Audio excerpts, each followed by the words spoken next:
Good morning, everyone, and thank you for attending the 2021 EMI SIG annual meeting. Today's presentation on why IAEM is brought to you by our own Yuri Graves. Yuri has over 27 years of experience in emergency management at the local, state, and federal levels. He currently serves as the International Association of Emergency Managers, IAEM Region 9 President. Yuri is an IAEM Certified Emergency Manager, as well as a Nevada Certified Emergency Manager. He not only serves as an assessor for the Emergency Management Accreditation Program, the EMAP, but he is also a part-time instructor within the University of Las Vegas Master Program for Crisis and Emergency Management. We ask you all to save your questions for after the presentation, or if you would like, please enter them into the chat. We will ensure that they get answered during the Q&A session. Remember, you can earn points through the Attendify app. The more you use the app, the more points you acquire. At this time, I'd like to welcome Yuri to our virtual stage. Yuri, the floor is now yours. Greetings. I am very excited to be a part of this year's EMI SIG annual meeting, and I'm very grateful for the opportunity to speak with you today about the International Association of Emergency Managers, or IAEM. My name is Yuri Graves, and I'm currently serving as the president of IAEM Region 9. Region 9 includes California, Arizona, Hawaii, Nevada, Guam, and the Commonwealth of the Northern Mariana Islands. My day job is as the Emergency Management Specialist at the Nevada Field Office, with oversight responsibilities for the Nevada National Security Site. In 2013, I retired after serving 20 years in the U.S. Coast Guard. Then I spent 5 years as the emergency manager for the city of Henderson, Nevada, and then 2 years as the emergency manager for the University of Nevada, Las Vegas and Nevada State College, before joining our DOE NNSA team here in Nevada. In order to explain the why regarding IAEM, I'll be speaking with you about IAEM's mission, its partnerships, its overall organization, its advocacy efforts, its certification and tools, including individual certification and organizational accreditation in advancing our profession, and also how you can better connect with us. So let's get started. IAEM was founded in 1952 as an international nonprofit organization dedicated to promoting the goals of saving lives and protecting property during emergencies and disasters. This probably sounds very familiar because if you add incident stabilization, you would have your initial priorities based on the incident command system. There are over 5,000 members worldwide, and we'll get more specific information on a later slide about our membership. We have practitioners at all levels of government, the military, private industry, volunteer organizations, campuses, healthcare institutions, and much more. This could also include DOE, NNSA personnel, and related contractors. There are 3 parts to IAEM's mission. The first part is to advance the emergency management profession in both public and private sectors and across all areas of expertise. The second part is to serve its members by providing information and networking and professional development opportunities. The third part is to advance the profession by promoting the 8 principles of emergency management. The principles of emergency management are defined by IAEM as 1, comprehensive. Consider all hazards, phases, and stakeholders and relevant impacts. Progressive. Anticipate future disasters and take preventive and preparatory measures. Third, risk-driven. Use sound risk management principles in assigning priorities and resources. Fourth, integrated. Ensuring unity of effort and including the whole community. Collaborative. Creating and sustaining broad and sincere relationships and encouraging trust. Coordinated, synchronizing activities with all stakeholders to achieve a common purpose. The seventh principle is being flexible. Use creative and innovative approaches to solve challenges. And 8, professional. Value science and take a knowledge-based approach to education, training, and stewardship. All of this will sound very familiar to you, as it is similar to verbiage found in DOE Orders 151.1 Delta and 150.1 Alpha. As with any emergency management program, IAEM uses partnerships to accomplish our mission. Here are just a few of our IAEM partners, which also include state emergency management associations across the country. It is my hope that EMI-SIG will also consider building a mutually beneficial partnership with IAEM.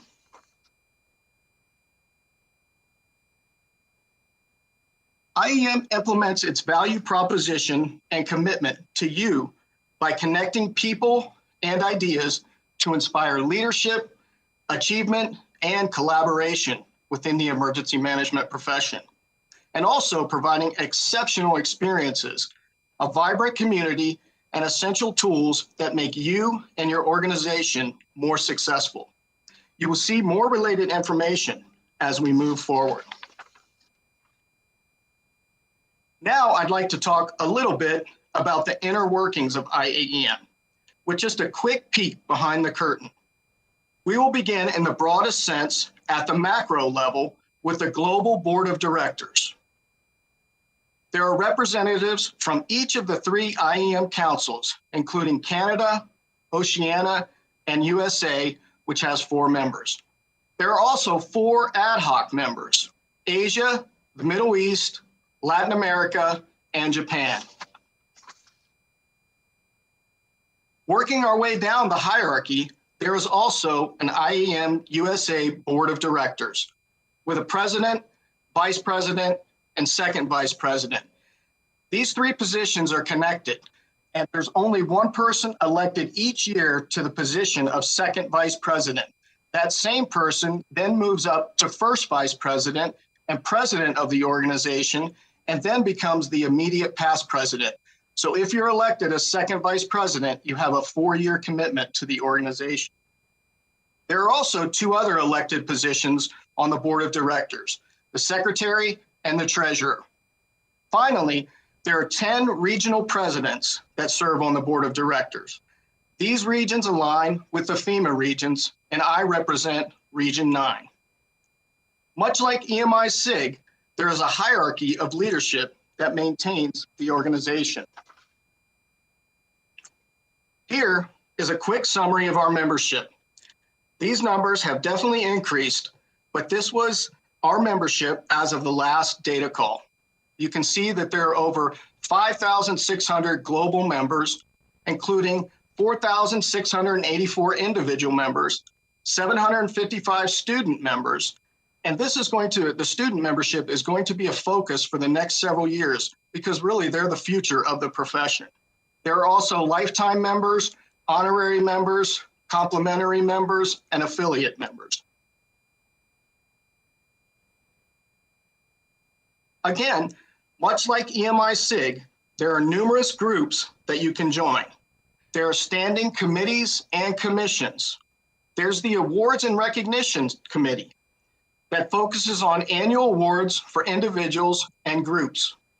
There's a Bylaws Committee, which focuses on the USA and global bylaws and also provides a regional template for regions to use for their bylaws. There's the Annual Conference Committee. They focus on our annual conference and the makeup and speakers that will attend. There's also the Diversity Committee. It's a newly established group growing in membership and influence. There's also the Emerging Technology Committee, and they focus on current trends in the field. There's the Editorial Committee, the Government Affairs Committee that focuses on advocacy, the Membership Committee, which conducts outreach and also manages our dues process, the Nominations and Credentials Committee, and also the Training and Education Committee, which works very closely with the FEMA Emergency Management Institute. There are also 2 standing commissions, the Certification Commission, which I'll talk more about later, and the Scholarship Commission, which works to ensure students can become EM professionals. And there are also caucuses that tackle specific areas of interest. Access and inclusion focuses on those with access and functional needs. Children in disaster, educating our future generations. Climate, water, and weather focuses on climate change and other environmental factors. Critical infrastructure and business continuity, or continuity of operations, as we would call it. Disaster recovery, which is so important, especially in our post-pandemic world. Faith-based organizations caucus is a critical part of the whole community. Healthcare caucus, it's not only important now, but it was invaluable during the pandemic and beyond. There's also a K through 12 caucus, which focuses on elementary, middle school, and high school programs. And of course, a public-private partnership caucus, which we all know is essential to all facets of emergency management. There's also transportation and university and colleges. The University and College Caucus is so successful that it actually has a one-day workshop prior to the annual conference. There's also the Tribal Affairs and Uniformed Services Caucuses, of which I am the board liaison. There are also two ad hoc committees, the EMAP Advisory Board, which focuses on the exhibit hall concurrent with the annual conference, and the State Emergency Management Association Committee. The list of committees, commissions, caucuses, and ad hoc committees are always growing to meet the needs of our membership. IAEM further provides regular communications and shares information with its members. Webinars occur about every other month and are free to IAEM members. Non-members can now participate by paying a fee to attend, with the opportunity to use the fee as a credit toward individual membership if they join within 1 year. Webinars are supplemented by IAEM think tank events, which occur about quarterly, and even more are being scheduled. They are free to the public, while IAEM members have access to event recordings. There's our IAEM website, which features home pages for each IAEM council and region and displays the extent of IAEM's activities, advocacy, and influence. Online resources continue to grow. The IAEM conference microsite provides one portal for all annual conference and EMAP information. Our presence on social media includes active professional use of Facebook, LinkedIn, YouTube, Twitter, and discussion boards. The IAEM Dispatch is a weekly e-newsletter sent to IAEM members and other interested subscribers, now totaling almost 17,000 emergency management professionals. The IAEM Monthly Bulletin is a members-only newsletter that includes feature articles covering issues of a wide scope to reflect the diversity of IAEM membership. Regional presidents and committee caucus chairpersons also provide regular communication to their constituents. I personally send out an all-hands email at least once a week to our Region 9 members. IAEM is also a strong advocate for emergency management policy and legislation. IAEM helped secure an additional $100 million for the Emergency Management Performance Grant, or EMPG, to support COVID-19 response. It helped to increase the baseline appropriation letter for EMPG to $355 million per year. It created a mitigation task force to be the organizational entity that coordinates with FEMA, Capitol Hill, and other mitigation-related stakeholders to ensure local emergency management is taking advantage of BRIC funding, BRIC being the Building Resilient Infrastructure and Communities Program. It also conducts monitoring and advising of FEMA on implementation of the overall BRIC program. It works to protect FEMA's preparedness grant programs and participated in the development of the National Advisory Council agenda and recommendations. We also provided specific and direct recommendations to the new administration and supported the selection of the new FEMA administrator. IAEM advances our profession through standards, and there are two primary means of accomplishing this: individual accreditation or certification and organizational accreditation. Individual certification includes the Certified Emergency Manager, or CEM, and the Associate Emergency Manager, AEM programs. Organizational accreditation includes support, along with NEMA, for the Emergency Management Accreditation Program, or EMAP. As mentioned, one way IAEM advances our profession is through organizational accreditation and the EMAP program. The design of EMAP facilitates a determination of compliance with a collaboratively developed set of standards called the Emergency Management Standard. It is a voluntary, non-governmental process of self-assessment, documentation, and external independent peer review with the focus to evaluate, enhance, and recognize program sustainable qualities. The intent is to improve program capabilities and increase professionalism of staff members.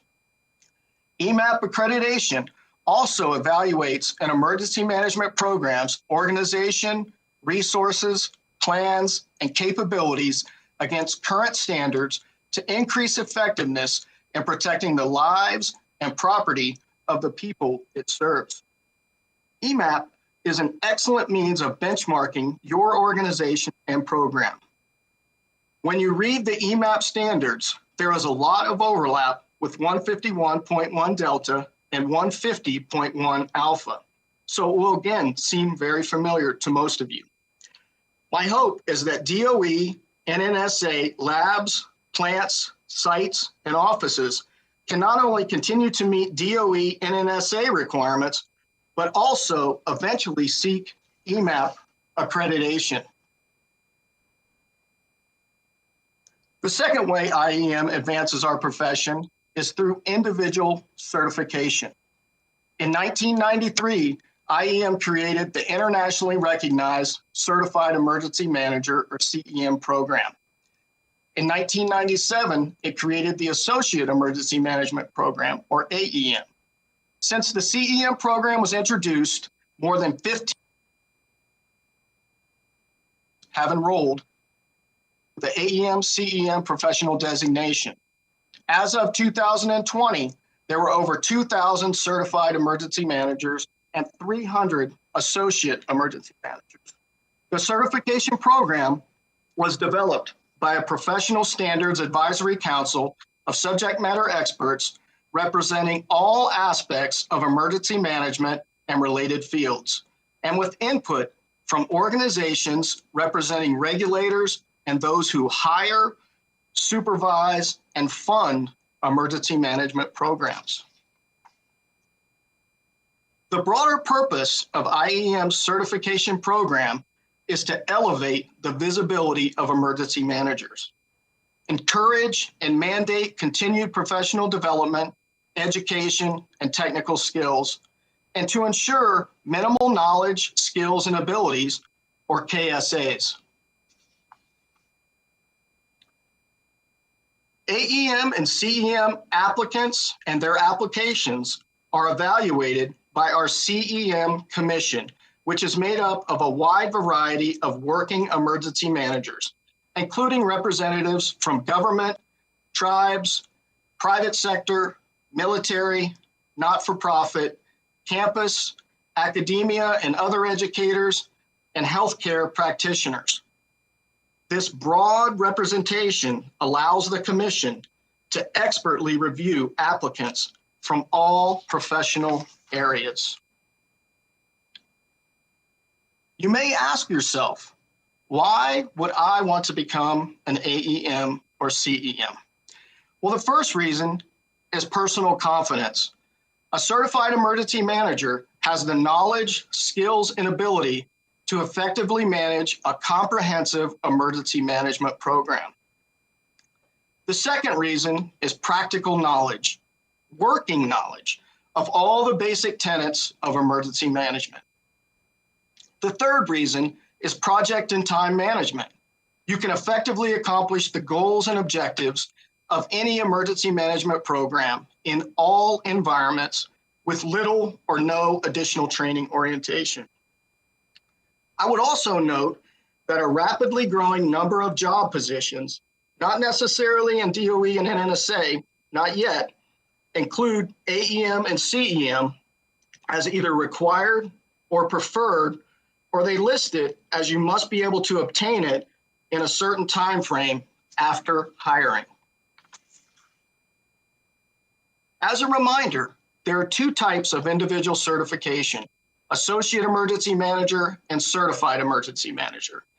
Specific AEM requirements include documenting 200 total training hours, 100 hours in emergency management, and 100 hours in general management within the last 10 years. There's an essay to show your knowledge, skills, and abilities. A typical essay prompt for this is, you are the new emergency manager for an organization.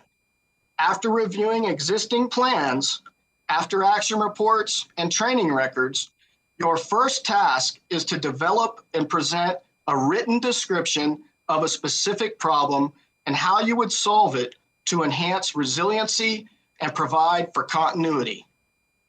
So you can see it relates to all of our day-to-day jobs. You also have to provide a reference letter with contact information. Multiple reference letters are permitted. And then you have to pass a 100-question multiple choice examination.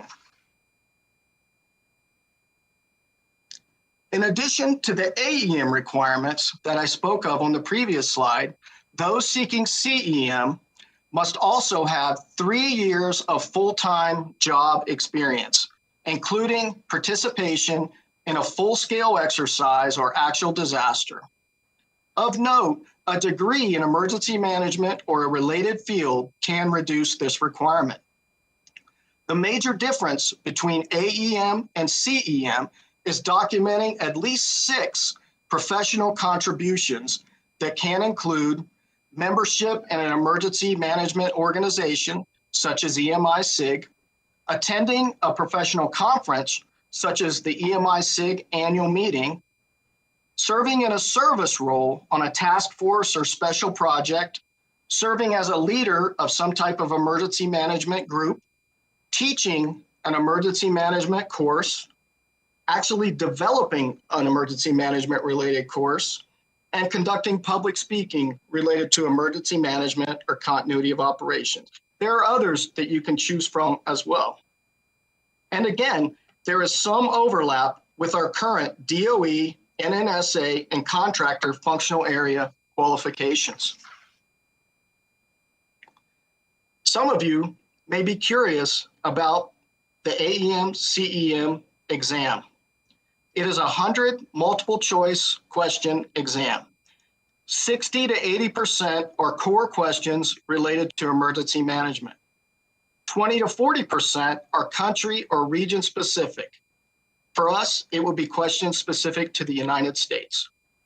You need a 75% to pass. In other words, you have to get 75 questions correct out of the 100. You can pass the exam before or after your application packet is submitted.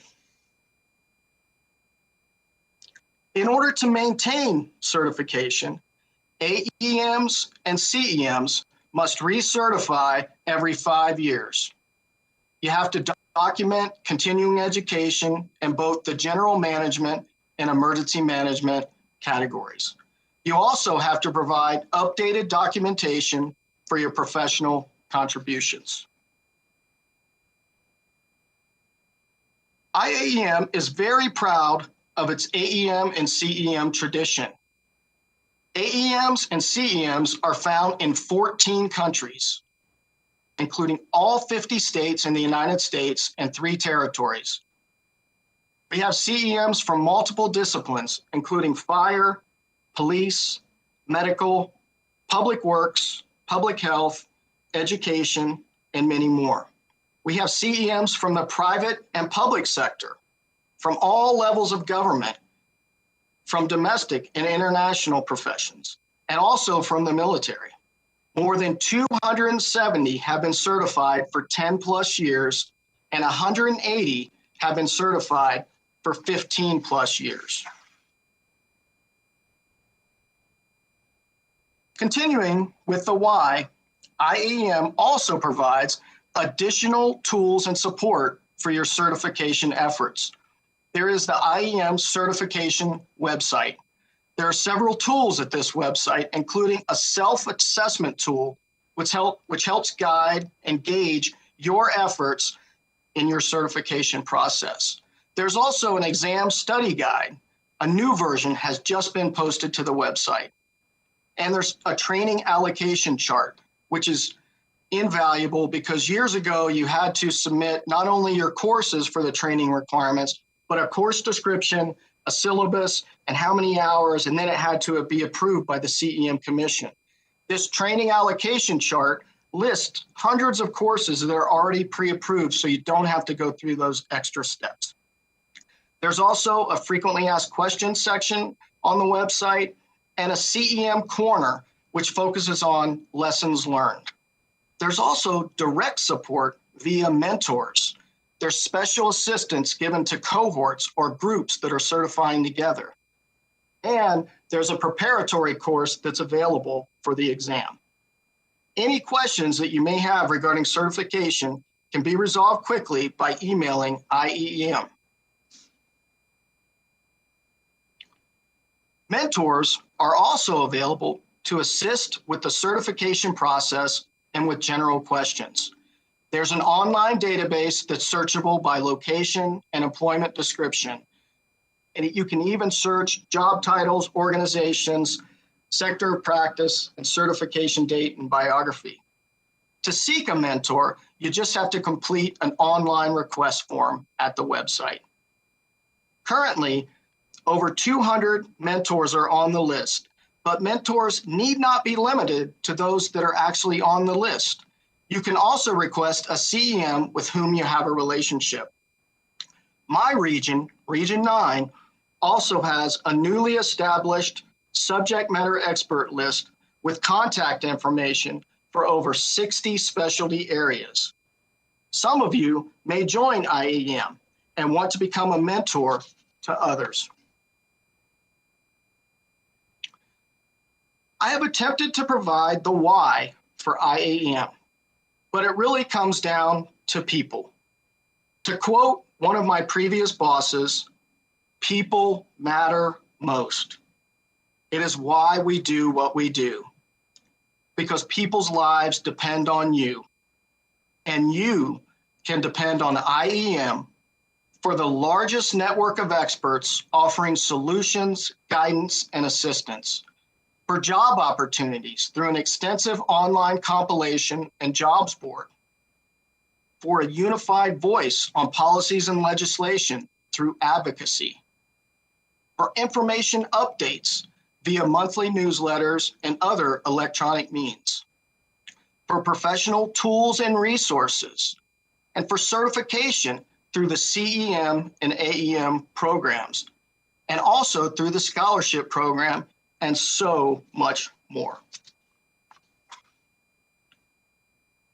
One of the best ways to continue learning about IAEM and engaging with the broader emergency management community is to connect with IAEM on social media.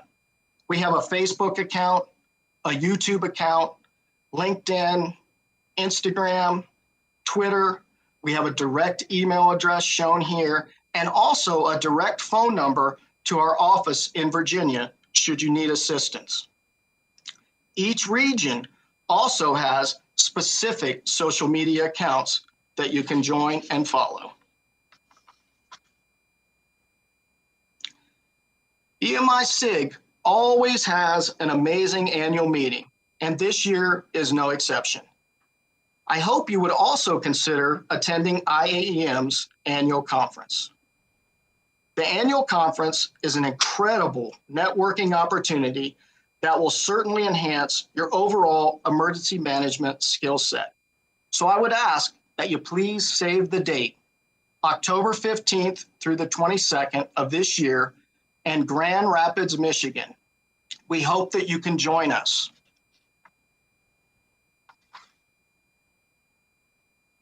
I have often spoke about each of us giving 1% of our time to a professional association.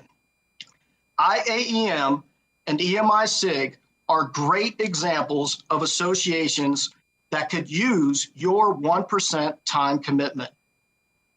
If you do the calculations of your total time available, 1% equals a little less than 2 hours per month.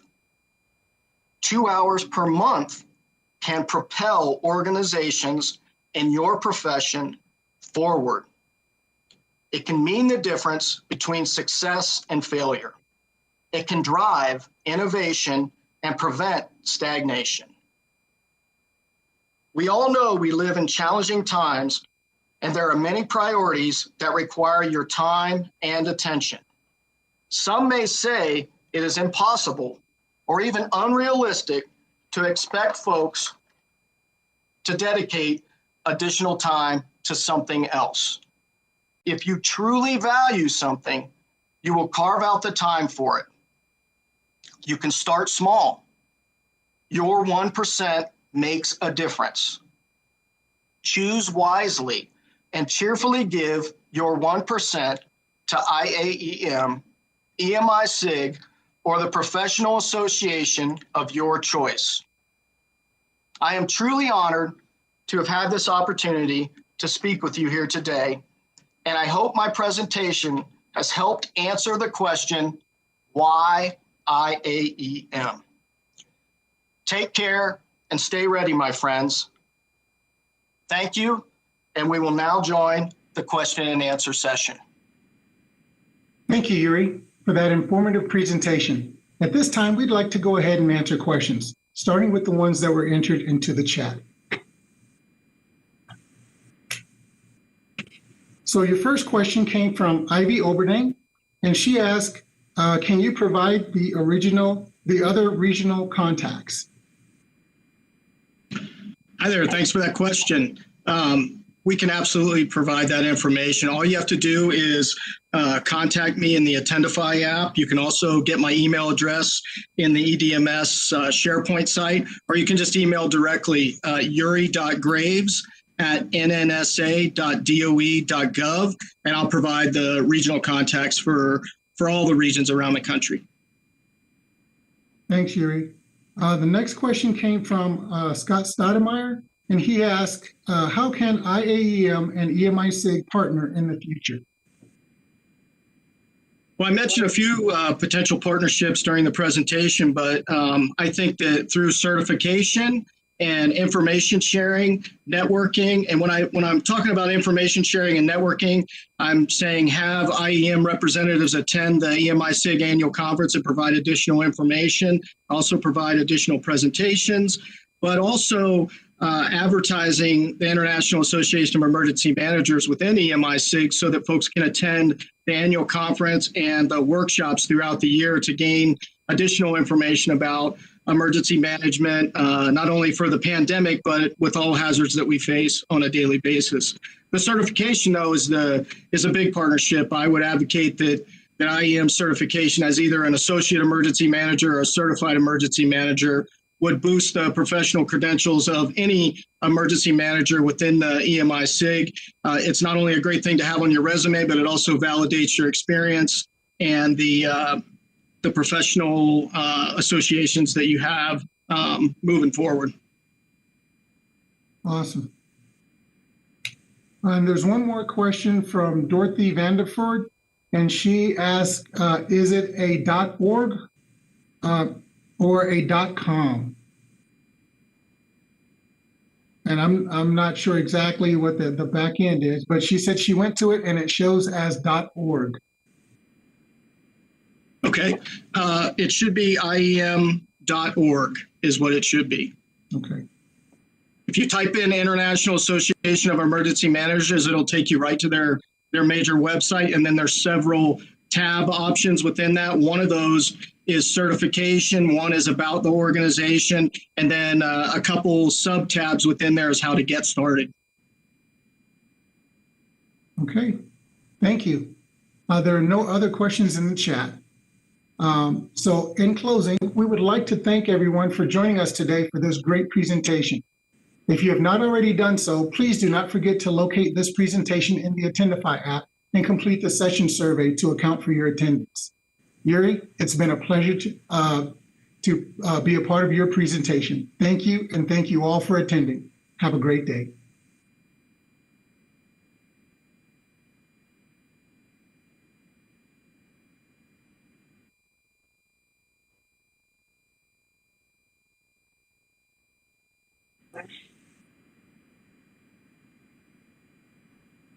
All right. Thank you very much. You guys have been so helpful. Thank you. You're an awesome coach, Ashley.